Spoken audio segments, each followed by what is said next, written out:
how to upload a video on YouTube on your phone. Hi guys, welcome back to another tutorial. Today I'll be showing you the ways to upload video on YouTube on your phone. So then to begin with, check your internet connection and then open up your YouTube application. Once you open up your YouTube application, so from here you'll need to go to your studio. For that, tap the profile icon and then click the gear icon from the top right hand side. Now go to accounts, and after that you'll be able to see the list of accounts that's actually logged into your device. Now select the particular account or the studio where you actually want to upload a video.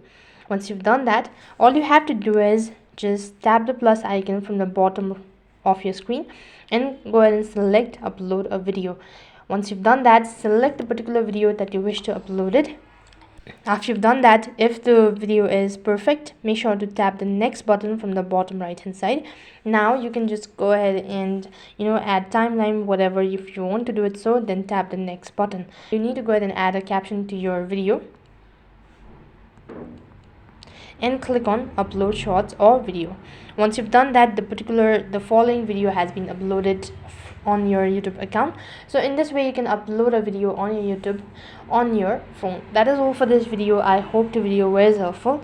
Make sure to like, share and subscribe to our channel. Thank you for watching. See you in the next video.